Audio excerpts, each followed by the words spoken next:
Hello students, welcome to the first lecture of chapter 1 Introduction to Statistics. Today we are starting first unit of your FY BCom semester 1 and there are 5 chapters in first unit, out of which we are taking first chapter which is Introduction to Statistics. It is very basic chapter. काफ़ी कुछ ऐसी चीज़ें हैं जो आप लोग 11th-12th standard में देख कर आए हो and after spending 2 years with statistics many of the concepts आपको पता है ऑलरेडी. सो इस चैप्टर में मैं ज़्यादा डिटेल में नहीं जाऊंगा कंसेप्ट में, हालांकि हाँ सारे कंसेप्ट समझाऊंगा, लेकिन मेरा ज़्यादा फोकस होगा मेमोराइजिंग टेक्निक्स के ऊपर कि किस तरीके से आप ये जो आंसर्स है उसको याद कर सकते हो. और ये थियोरी सब्जेक्ट है, थियोरी चैप्टर्स है and chances are very high कि इन चैप्टर्स में से आपको कुछ क्वेश्चंस फाइनल एग्जाम में और इंटरनल्स में भी देखने को मिले.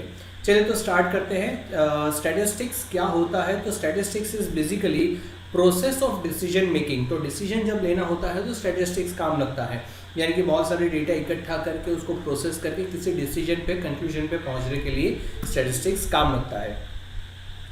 तो ये जो डिसीजन मेकिंग का प्रोसेस है वो प्रोसेस 4 स्टेप्स में कवर होता है. The first step is collection of data, जहाँ पे जब आप स्टैटिस्टिक्स करते हो, मतलब कोई डेटा के साथ काम करते हो, तो सबसे पहला काम क्या होता है कि यू कलेक्ट द डेटा. लोगों को जाकर पूछो या देयर आर डिफरेंट मेथड्स जहाँ से आप डेटा कलेक्ट कर सकते हो. तो पहला स्टेप होगा डेटा कलेक्शन का. उसके बाद second step is presenting the data. तो जब डेटा कलेक्ट किया उसके बाद उसको अच्छे से प्रेजेंट करो ताकि अपने समझ में आए कि क्या डेटा है, किस तरीके की चीज़ें हैं. एक बार डेटा को अच्छे से प्रेजेंट कर लिया तो उसके बाद थर्ड स्टेप जो रहेगा that is analysis of data, यानी कि उस डेटा के ऊपर हम लोग काम करेंगे और उसको एनालाइज करने का ट्राई करेंगे. And last step is decision making, जिसके लिए हमने ये सारी चीज़ें की so that we can take inform decision. Now let me give you an example. Suppose you are planning to start a shop और शॉप में आप कोई प्रोडक्ट बेचना चाहते हो, लेकिन वो शॉप स्टार्ट करने से पहले आपको देखना है कि आपका प्रोडक्ट सच में मार्केट में बिकेगा कि नहीं बिकेगा, या आपका जो प्रोडक्ट है उस प्रोडक्ट का मार्केट में एक्चुअली डिमांड है या नहीं है. ठीक है, तो let's take a product of hologram. Hologram यानी कि एक ऐसा डिवाइस है जहाँ पे रियल टाइम में आपको लगता है कि सामने बंदा खड़ा है अपने सामने और उसके साथ बात हो रही है, लेकिन वो बंदा कहीं और अपने घर पे बैठा है with the help of internet. जैसे अभी स्क्रीन पे आप लोगों को देख पा रहे हो, स्क्रीन की जगह पे वो चीज़ रियल में आपके सामने हो वैसा आपको लगे, तो दैट इज़ होलोग्राम. तो ये एक चीज़ आप बनाकर बेचना चाहते हो, लेकिन स्टार्ट करने से पहले आपको देखना है कि सच में ये चीज़ मार्केट में बिकेगी या नहीं बिकेगी. तो पहले आपने अलग अलग लोगों को जाकर पूछा कि अगर ऐसी कोई चीज़ है तो आप परचेज करोगे कि नहीं करोगे, करोगे तो कितना पैसा खर्च करोगे, वो कहाँ कहाँ पे यूज़ हो सकती है, आप कहाँ पे यूज़ करोगे, कितना फ्रीक्वेंटली यूज़ करोगे, उसमें क्या क्या फीचर्स चाहिए आपको. ये सारा इन्फॉर्मेशन आपने कलेक्ट किया, that is your first step, collection of data. उसके बाद ये जो डेटा, इतना सारा डेटा मिला, आपने 10,000 लोगों को ये सर्वे किया, 10,000 लोगों के साथ ये सर्वे किया, ये जो डेटा इकट्ठा किया है उसको एक अच्छी तरीके से आप उसको प्रेजेंट करोगे, उसको अच्छी तरीके से अरेंज करोगे. सो that is second step, that is presenting the data. एक बार डेटा प्रेजेंट किया उसके ऊपर से हम लोग स्टैटिस्टिकल मेथड्स यूज़ करेंगे, जैसे कि mean, median, mode, quartile, decyl. तो जिस तरीके का इन्फॉर्मेशन आपको डिसीजन लेना है उस हिसाब से आप अलग अलग मेथड्स को यूज़ करके उन डेटा को एनालाइज करोगे और फिर एनालिसिस के एंड पे जो आपको रिजल्ट मिलेगा तो उस रिजल्ट से आप डिसीजन लोगे कि क्या सच में मुझे होलोग्राम बनाकर बेचना है, ये प्रोडक्ट लॉन्च करना है या नहीं करना है. ठीक है, so this is how statistics helps you. Next देखते हैं development of statistics. This topic is kind of history of statistics. पहले के ज़माने में क्या होता था, अब बेसिक हिस्ट्री में आपको बताता हूँ कि पहले के ज़माने में जो मंत्री होते थे, वजीर होते थे, राज्य होता था, वहाँ पे किंगडम होता था, तो उसके मंत्री वजीर जो होते थे वो लोग सिटी में जाकर, अपने राज्य में जाकर लोगों को क्वेश्चंस पूछ के या किसी न किसी तरीके से फाइनेंशियल एंड इकोनॉमिक डेटा इकट्ठा करते थे कि कितना महसूल, कितना टैक्स हमने वसूल किया है या कितना सब्सिडी लोगों को दिया है, लोग कहाँ पे पैसा खर्च रहे हैं. तो इस तरीके का डेटा कलेक्ट किया जाता था, लेकिन इसके लिए कोई स्पेसिफिकली डेडिकेटेड सब्जेक्ट नहीं था कि किसी बंदे को अगर ये चीज़ सीखना है तो वो सब्जेक्ट पढ़ के ये चीज़ सीख पाए. लेकिन उसके बाद ईयर 1749 में सबसे पहले स्टैटिस्टिक्स का कंसेप्ट दिया गया, जिसमें it was collection of information, तो सिर्फ इंफॉर्मेशन को कलेक्ट करना, उसको स्टैटिस्टिक्स बोला गया। तो यहाँ से स्टैटिस्टिक्स का शुरुआत हुआ। Remember the year which is 1749। अच्छा, इसको याद करने के लिए मैं आपको एक शॉर्टकट ट्रिक देता हूँ। इंडिया को इंडिपेंडेंस कब मिला? 1947।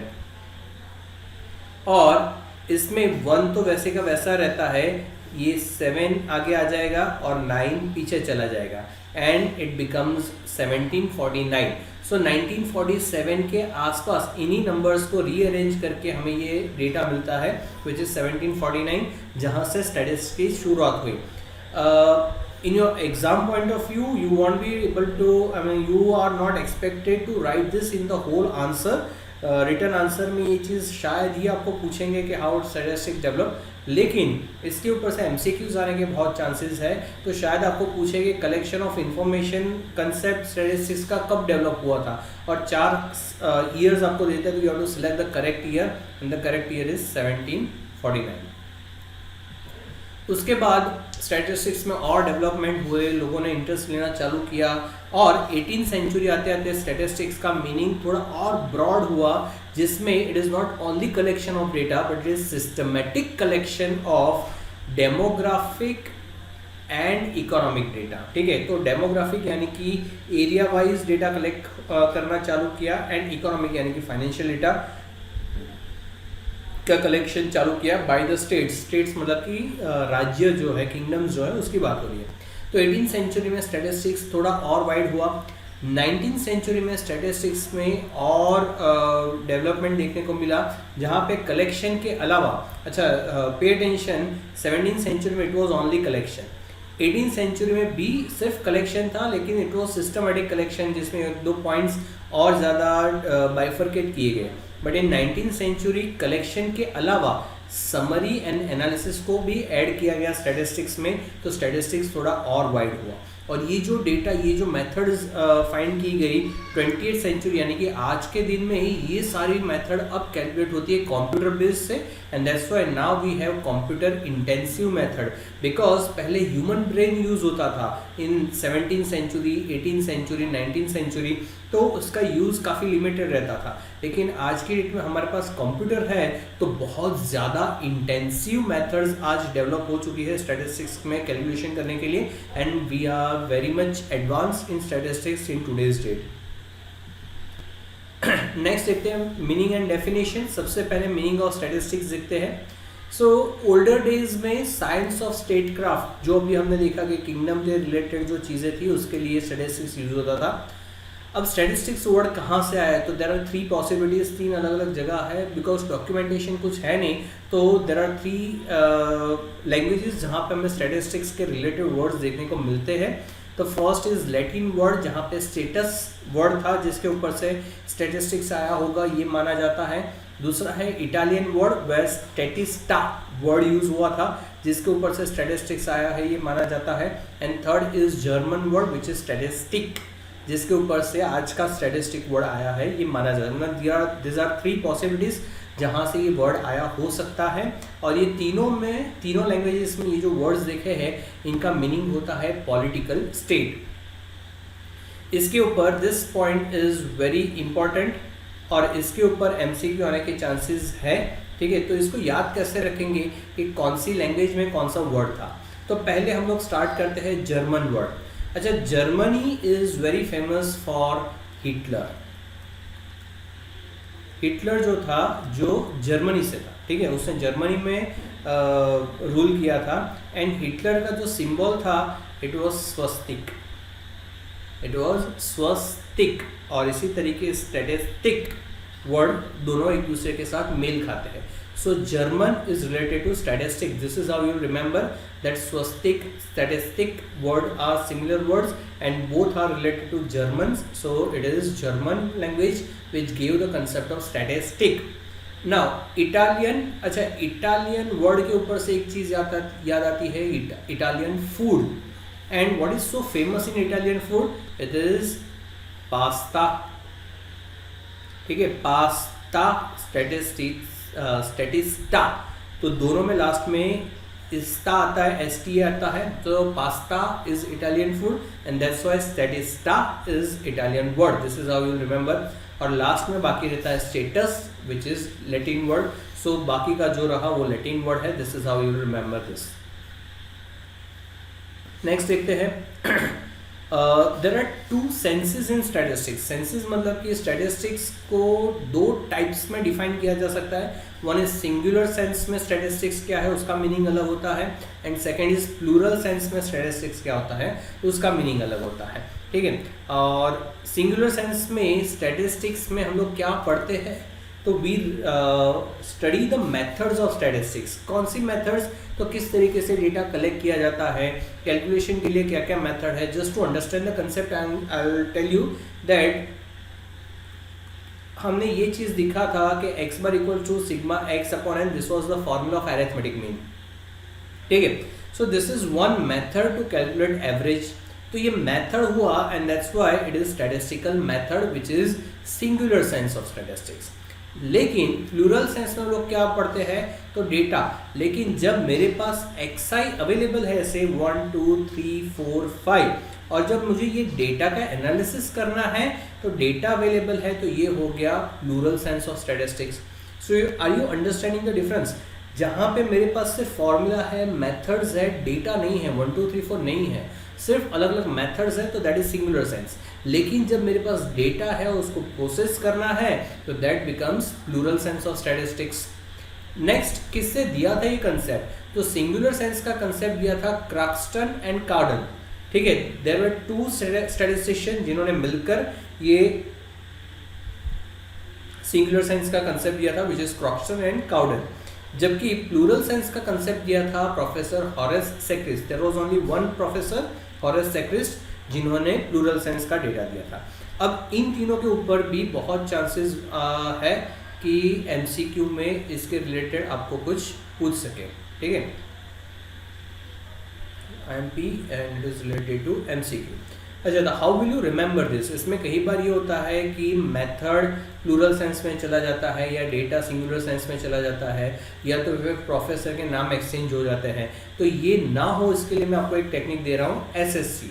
एसएससी उसमें first S is related to singular, second S is related to statistical method and third C is Croxton and Cowdens. ठीक है. तो ये उसके प्रोफेसर है Croxton and Cowden and so it becomes SSC. So you remember SSC, that is singular sense, statistical method, Croxton and Cowden, that is your SSC. जबकि plural sense में होगा PhD. PhD में P for plural sense, H Horace Secrist and D which is data. ठीक है. तो statistics जब छोटा था, सिंगल बॉडी था, तो वो एसएससी में पढ़ता था, लेकिन पढ़ते पढ़ते वो उसने पीएचडी कर लिया और जब उसने पीएचडी किया तो प्लूरल हो गया. प्लूरल के मतलब कि उसका शादी भी हो गया. ठीक है. तो this is how you remember कि जब स्टैटिस्टिक्स छोटा था तब एसएससी में था, सिंगल था, लेकिन पढ़ते पढ़ते वो प्लूरल हो गया यानी कि शादी भी हो गई. So that is how you remember this. ठीक है. अच्छा, एक चीज़ याद आती है, just after every slide pause the video and write down this notes. This notes are very important. Next हम लोग देखते हैं characteristics of statistics as a plural sense. सबसे पहले हम लोग प्लूरल देख रहे हैं, उसके बाद हम लोग सिंगुलर देखेंगे. ठीक है.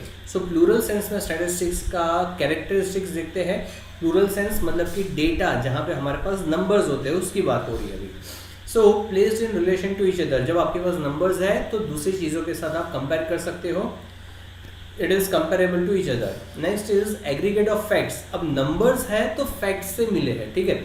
जैसे कि हमारे पास डिमांड का नंबर है, किसी चीज़ की डिमांड कितनी है, उसके एवरेज डिमांड फाइंड करनी है, तो पिछले 10 दिनों की उस प्रोडक्ट की डिमांड का नंबर है, तो वो नंबर कहाँ से आया, it came from the fact कि भैया इतनी डिमांड हुई थी. सो अगर सिंगल फिगर है तो उसका आप कोई स्टैटिस्टिकल कैलकुलेशन नहीं कर पाओगे.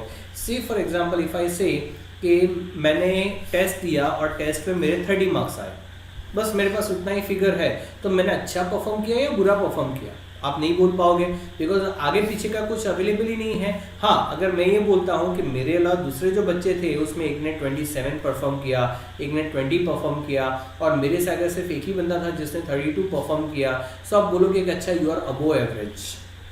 ठीक है, तो अच्छा परफॉर्म किया है, खराब परफॉर्म नहीं किया है कंपेयर टू दूसरे स्टूडेंट्स। इसीलिए मल्टीपल फिगर होगा वहीं पे स्टैटिस्टिक्स काम लगेगा, अगर सिंगल फिगर है तो स्टैटिस्टिक्स काम नहीं लगेगा। Numerically expressed, because we are talking about plural sense, जहाँ पे डेटा की ज़रूरत पड़ती है तो फिर डेटा आर ऑलवेज न्यूमेरिकल। इसमें सिर्फ क्वांटिटेटिव वैल्यूज आएगी, क्वालिटेटिव नहीं। मतलब यू कैन नॉट से कि भैया किसी बंदे का ब्रेन जो है इसका स्मार्ट है, इसका स्मार्टर है, इसका और ज़्यादा स्मार्टर है, इसका पुअर है, तो उसका एवरेज वगैरह नहीं निकाल सकते। लेकिन हाँ, अगर मैं ये बोलूँ कि इस बंदे का IQ 1 है, इसका 2 है, इसका 3 है, इसका 4 है, देन उसका एवरेज निकालना पॉसिबल है। तो अगर क्वांटिटी होगी, नंबर्स होंगे तो स्टैटिस्टिक्स कैलकुलेशन हो सकता है, लेकिन सिर्फ क्वालिटी की बात होगी तो वहाँ पे स्टैटिस्टिक्स कैलकुलेट नहीं कर पाएंगे। Systematic manner, so according to well prepared plan, जब आप स्टैटिस्टिक्स कैलकुलेट करते हो, किसी कंक्लूजन पे पहुंचना है तो पहले प्लान बनाना पड़ेगा कि मुझे इतनी इन्फॉर्मेशन चाहिए, उसको इस तरीके से मैं एग्जीक्यूट करूंगा, तब जाके मुझे फाइनल कंक्लूजन मिलेगा, उससे मैं डिसीजन ले पाऊंगा। सो एक अच्छे से प्लान बनाना पड़ता है, उसके बाद ही आप स्टैटिस्टिक्स कैलकुलेट कर सकते हो। जैसे हमने अभी बात किया प्री डिटरमाइंड पर्पस, तो जब स्टैटिस्टिक्स कैलकुलेट करते हो तो पहले हमें एक पर्पस डिसाइड करना पड़ेगा कि हम लोग ये कैलकुलेशन क्यों करते हैं, what is the purpose you are calculating this, you are doing this calculation, उसके बाद ही कैलकुलेशन हो पाएगा। Last is accuracy, so error must be minimum. हाँ, हमें पता है कि हर मेथड में mean, median, mode, quartile, decile, percentile, dispersion में भी रेंज, कोएफिशिएंट ऑफ डेविएशन, ये सारी मेथड हमने देखी, और हर मेथड के लिमिटेशंस है, यानी कि एरर्स होने के चांसेस हर जगह पे है। लेकिन हमें ये ट्राई करना है कि जितना हो सके उतना एरर कम हो। So I am not saying के by not doing any error, I am just saying error must be minimum, यानी कि हो सके उतने एरर कम करने हैं।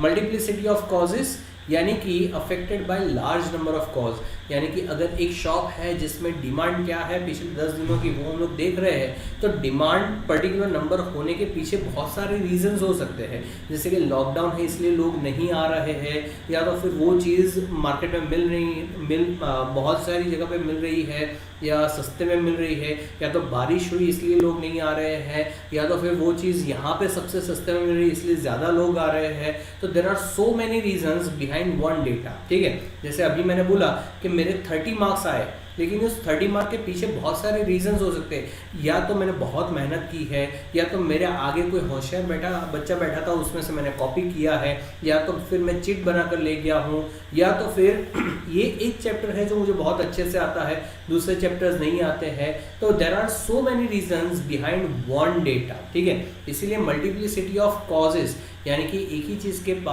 पीछे बहुत सारे रीजंस, बहुत सारे कॉजेज हो सकते हैं।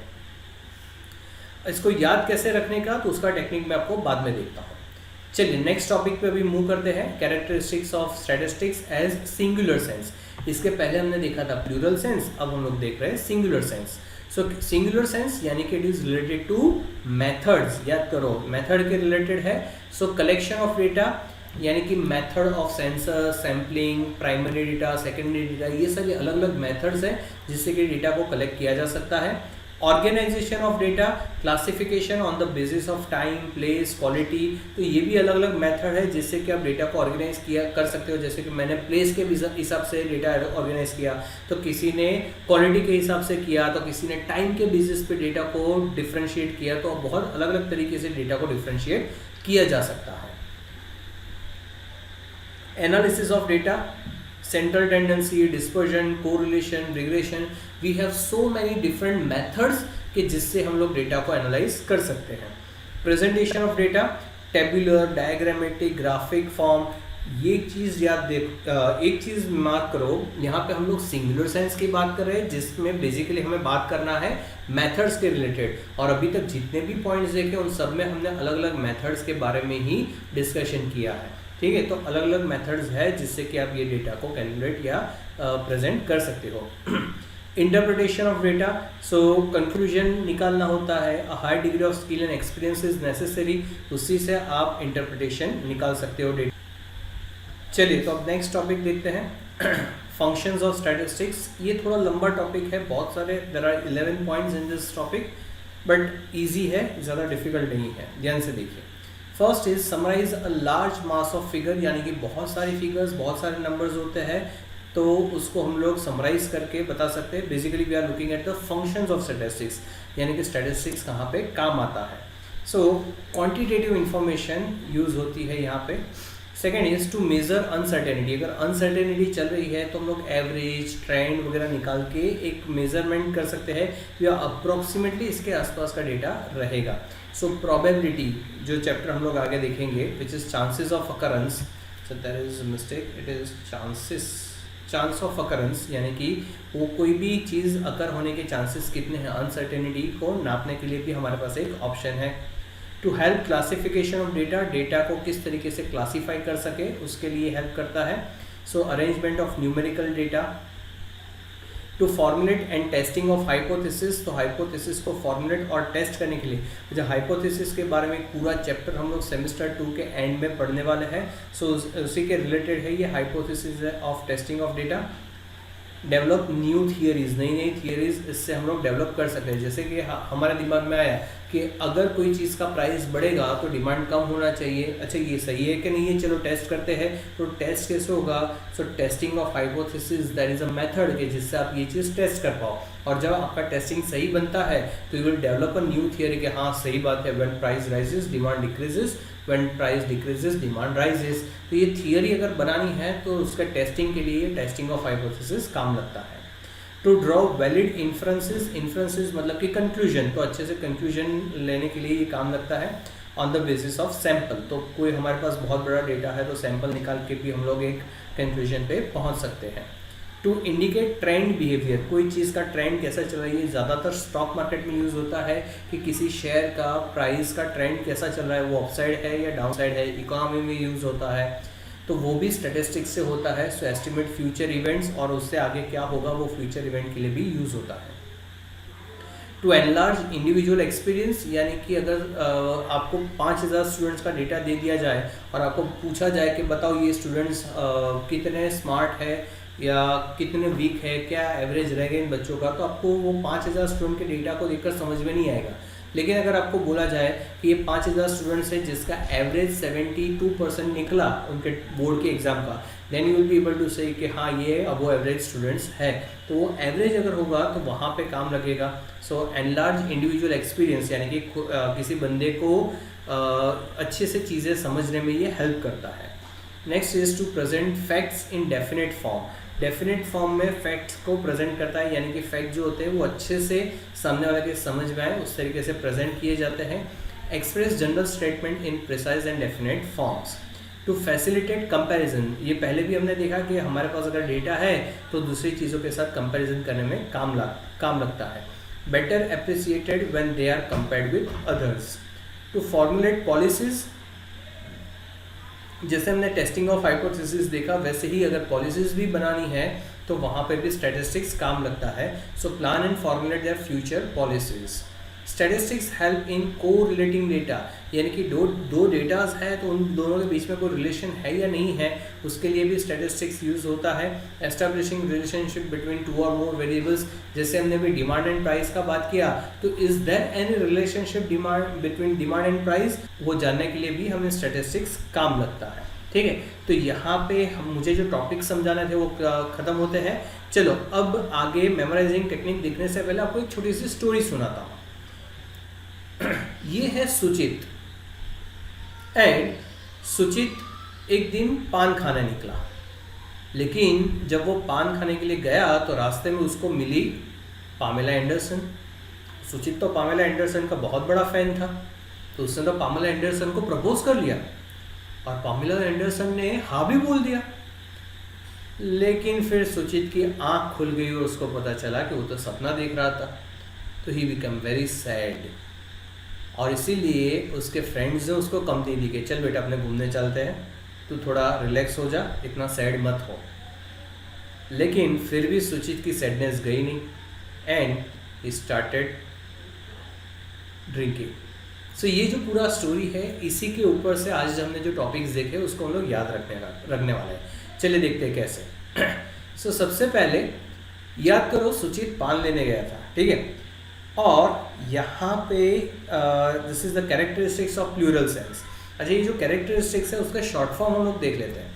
सो P for place, A for aggregate, N for numerical, S for systematic manner, P for predetermined purpose, A for accuracy and M for multiplicity of causes. ठीक है, अब इसको रीड कैसे किया जाएगा?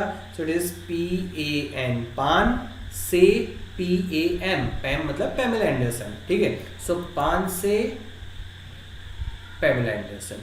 सो this is your first technique to remember the statistics in plural sense. अच्छा, याद करो जब मैं प्लूरल सेंस समझा रहा था तब मैंने आपको बोला था कि बंदे ने एसएससी किया था, उसके बाद पीएचडी किया प्लूरल में, और पीएचडी करते करते वो प्लूरल हो गया, मतलब कि वो कपल हो गया. ठीक है, यानी कि उसकी शादी हो गई थी. तो यहाँ पे भी कपल की बात हो रही है कि सुचित को कौन मिला?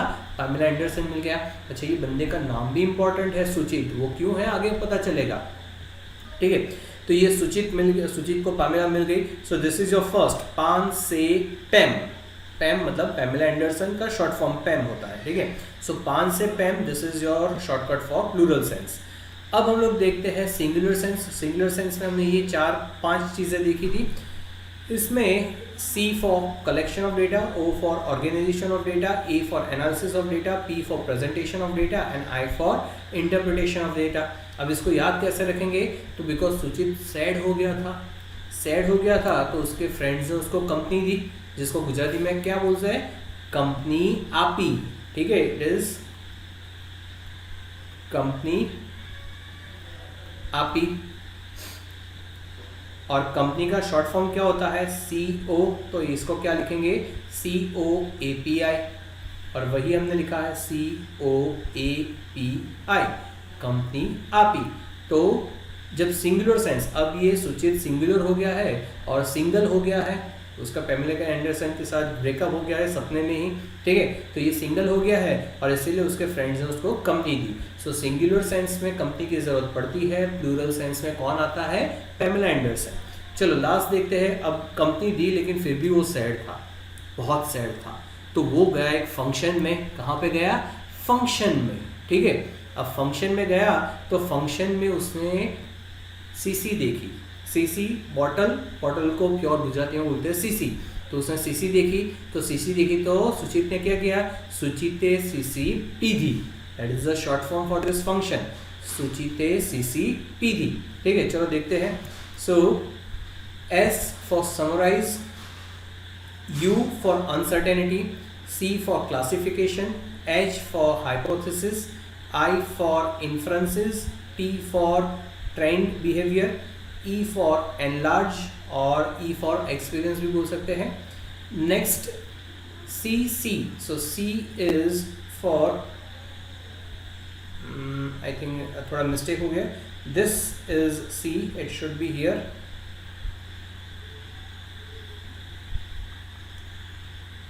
ठीक है, so this C is for this data C, then this C is for this C, P for policy and D is for this definite form. तो ये D is related to this. So ये थोड़ा ऊपर नीचे हो गया है, but that is how you will remember. It is Suchite CC PD. So this is the short form for functions of statistics. अच्छा, इसको भी कैसे याद रखेंगे? उसने CC कहाँ पे पी? वो फंक्शन में गया था और फंक्शन में उसने CC पी. ठीक है, सो फंक्शंस ऑफ स्टैटिस्टिक्स सुचिते CC PD. So this is how you remember this. ठीक है, so that's it for today. Thank you students, bye, see you in next lecture.